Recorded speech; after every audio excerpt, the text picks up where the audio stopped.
Vivo nesta casa há 43 anos. Há dias em que sinto que as paredes guardam mais risadas do que eu mesma consigo lembrar. Antes havia música em cada canto, as crianças dedilhando escalas no velho piano Nivaldo, cantarolando desafinado enquanto pintava as grades da varanda. Agora, a casa está tão silenciosa que ouço o tic-tac do relógio lá da sala de estar. Ainda acordo antes do amanhecer, mesmo que não haja mais ninguém precisando de café da manhã às 6. Dormir até tarde parece errado. Preparo o café limpo, os balcões e lustro a moldura prateada na lareira, minha foto favorita do dia do nosso casamento. Nivaldo usava aquele terno azul marinho emprestado do irmão grande demais nos ombros. Eu tinha 25 anos e a certeza de que nada no mundo poderia me fazer sentir pequena. Na cômoda do meu quarto, a caixinha de veludo espera. Abro a tampa todas as manhãs. O pingente de safira captura a luz com o mesmo azul profundo do mar atrás da nossa casa em Florianópolis. Nivaldo me deu esse colar na última noite que esteve aqui, quando sua voz era tão fraca que mal consegui ouvi-lo. Ele o apertou na minha mão e sussurrou: "É seu, Adelina. Não importa o que aconteça, sempre será seu." Às vezes penso que esse colar é a única coisa que ainda me pertence de verdade. Meus filhos vêm quando lhes convém. Otávio aparece com papéis para eu assinar contratos que nunca pedi. Zuleika sempre usa um tom doce, ao perguntar se já pensei em me mudar para uma casa de repouso.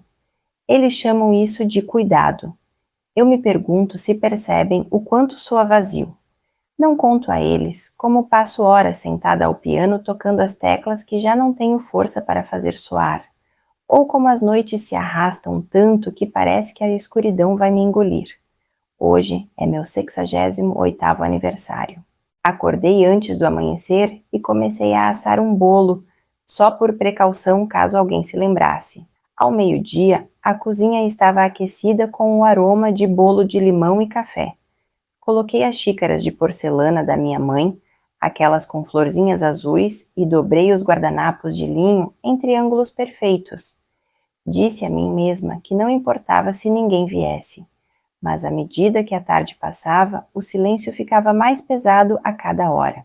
Eram quase 4 da tarde quando ouvi a porta da frente ranger. Meu coração deu um salto tolo. Limpei as mãos no avental e ajeitei o cabelo antes de ir até o corredor. Clara estava lá ainda com o uniforme da escola, a mochila escorregando de um ombro. Não tirou os olhos do celular. "Oi, vovó", murmurou os polegares digitando uma mensagem. "Mamãe disse que vai trabalhar até tarde. Tio Otávio está numa reunião ou algo assim." Engoli o nó na garganta e assenti. "Tudo bem, meu amor. Fico feliz que você veio." Ela me seguiu até a cozinha e se sentou à mesa, ainda grudada na tela. Servi chá e cortei uma fatia de bolo para ela. Clara beliscou o bolo com a ponta do garfo, mal provando. Depois de um longo silêncio, ela olhou para o armário de canto onde a caixinha de veludo costumava ficar. "Aquele colar é de verdade?" perguntou a voz sem emoção. "É sim", respondi, sentindo as bochechas esquentarem. "Seu avô me deu." Clara não disse nada. Seus olhos voltaram ao celular. Olhei para seu rosto jovem e liso, perguntando-me se ela algum dia entenderia por que aquele colar significava tanto para mim, ou por que doía vê-la olhar para ele como se fosse apenas mais uma coisa a ser avaliada. Quando ela se levantou para ir embora, acompanhei-a até a porta. Clara me deu um abraço rápido, leve, como uma brisa, e desceu os degraus da varanda sem dizer mais nada. Fechei a porta e apoiei a palma da mão na madeira fria, ouvindo o silêncio se instalar novamente. Levei o bolo intocado para a sala de jantar, coloquei-o na mesa e disse a mim mesma que não iria chorar. Naquela noite não consegui dormir. Meus pensamentos giravam em torno da mesma dor oca, revisitando o olhar de Clara quando perguntou sobre o colar. Deitei na escuridão, ouvindo o vento roçar o telhado, tentando lembrar a última vez que alguém veio só para me ver, sem querer, checar a casa ou os objetos de valor guardados nela. Por volta da meia-noite, Caí num cochilo inquieto. Devo ter dormido por apenas 1 hora quando um barulho suave me despertou. Pensei que fosse o vento, mas então ouvi o assoalho ranger, um passo deliberado perto do corredor da entrada. Prendi a respiração, forçando os ouvidos. Outro passo suave, mas inconfundível. Levantei-me da cama, o coração disparado, e puxei o hobby, apertando-o contra o corpo. Na penumbra da luz noturna da cozinha, eu a vi. Clara, agachada diante da gavetinha, sob a mesa de entrada, os ombros rígidos de tensão. Clara, sussurrei.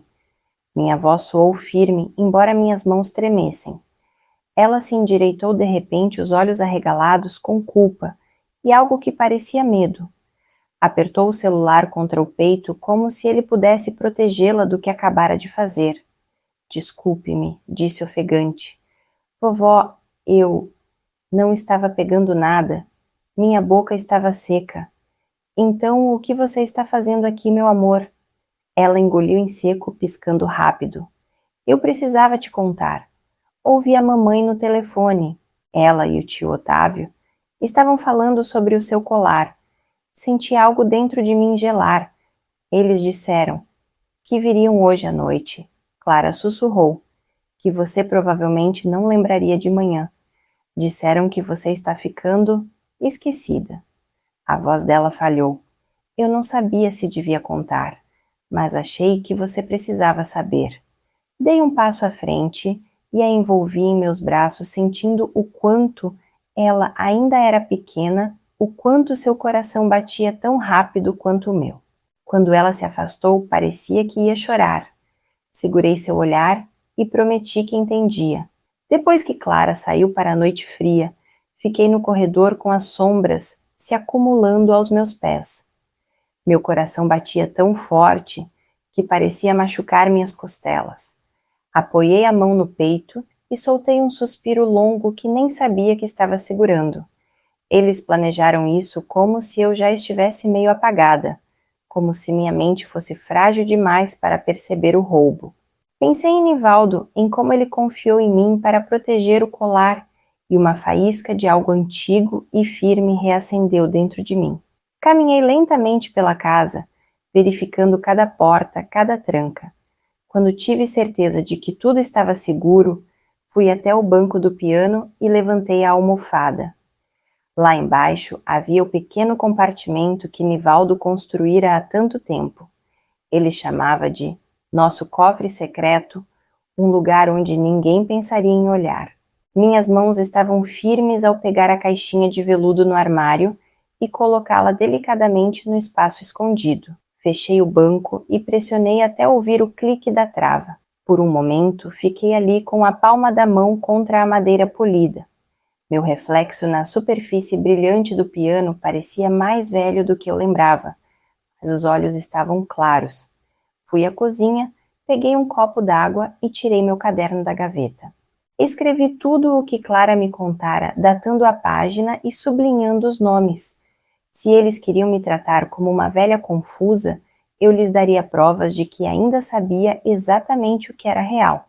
Antes de subir, peguei o telefone e liguei para o escritório de Dona Celeste, a advogada. A secretária eletrônica respondeu com sua voz quente e pausada. É a Adelina, disse após o bip. Quero atualizar meu testamento e proteger alguns bens. Desliguei e coloquei o fone no lugar. No silêncio repentino, senti uma calma resoluta me envolver como uma segunda pele. Apaguei a luz da cozinha e fui até a janela, observando o quintal até o céu começar a clarear. Ao entardecer, quase me convenci de que eles não fariam isso.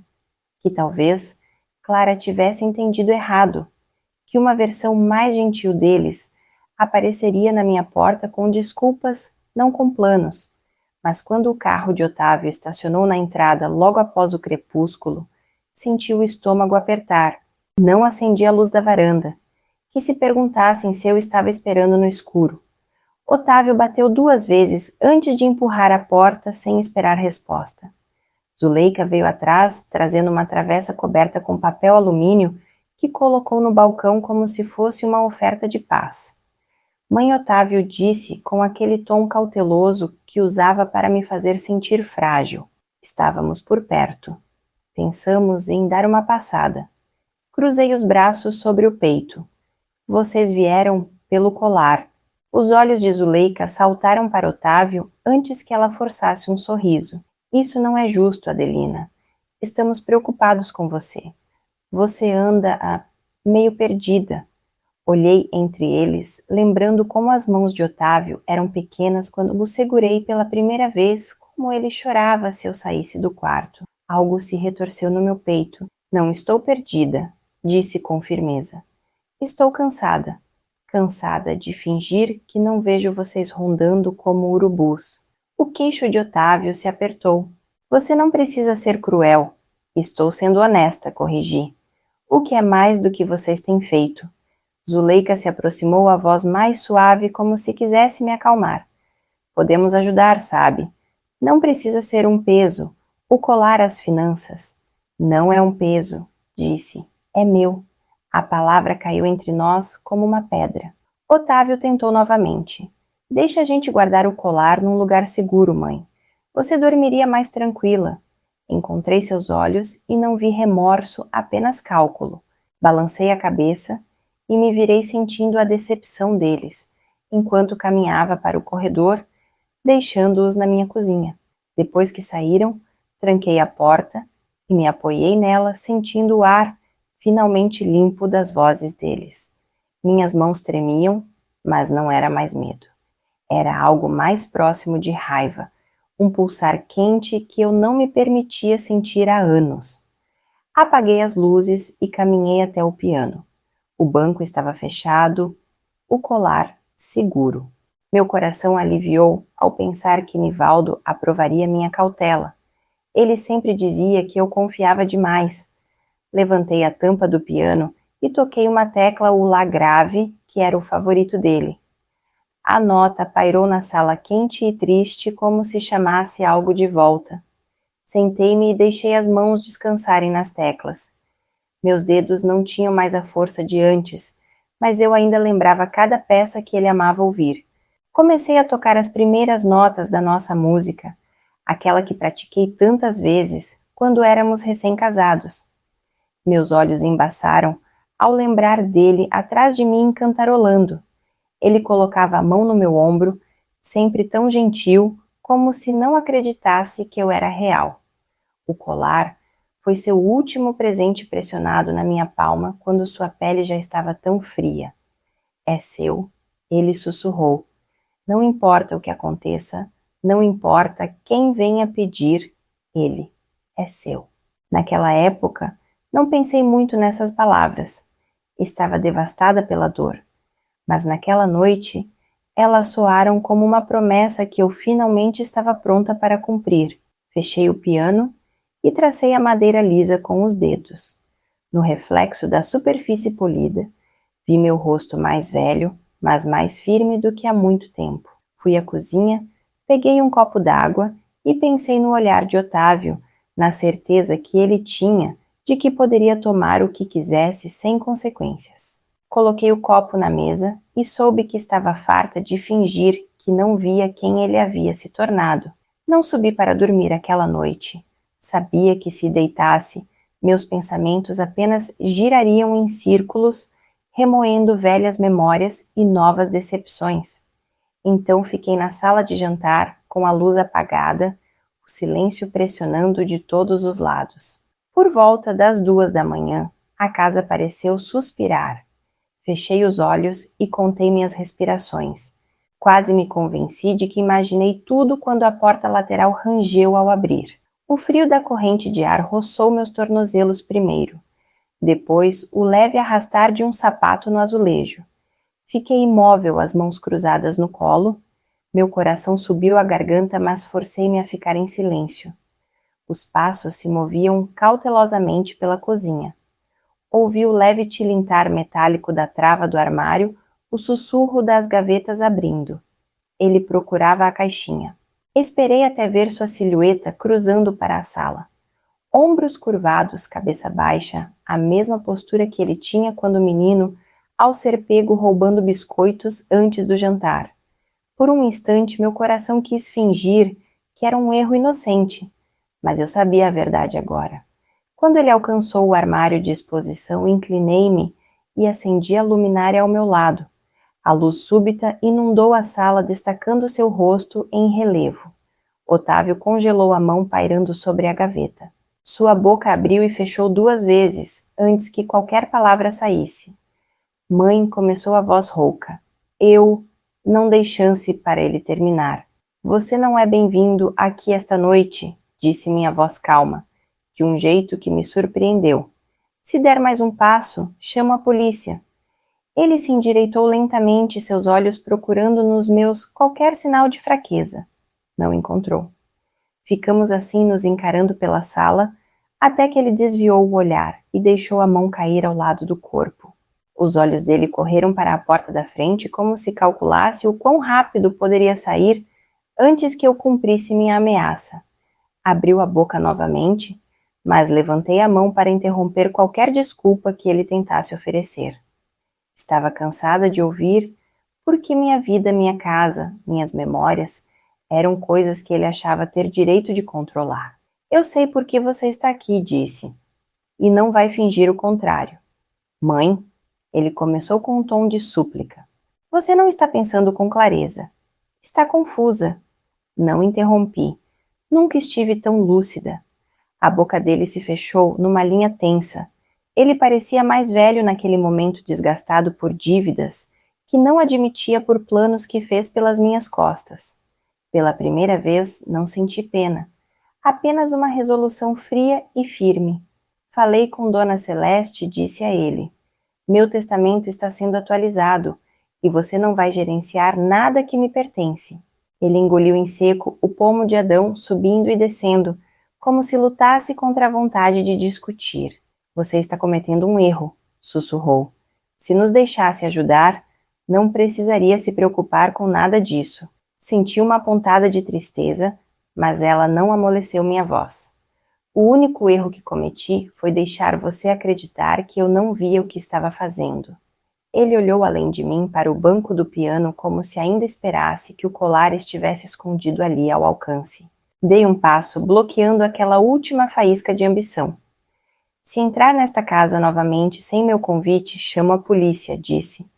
E não vou me sentir culpada por isso. O queixo dele se apertou. Por um momento pensei que diria algo cruel, mas ele se virou. Passou por mim até a porta e a abriu sem olhar para trás. Quando a porta se fechou, fiquei no silêncio que se seguiu, sentindo algo se soltar no meu peito, algo que esteve preso por anos. Por 3 semanas o telefone não tocou. Nada de Otávio ou Zuleika, nenhuma ligação educada fingindo que nada aconteceu. O silêncio era ao mesmo tempo um alívio e uma ferida. Alguns dias eu me pegava esperando o som do carro de Otávio na entrada, mesmo sabendo que não devia ter esperanças. Passei as manhãs arrumando a casa, cômodo por cômodo. Organizei gavetas, dobrei lençóis, intocados por anos. Fiz listas do que queria colocar em ordem, enquanto minha mente ainda estava afiada o suficiente para que ninguém pudesse dizer o contrário.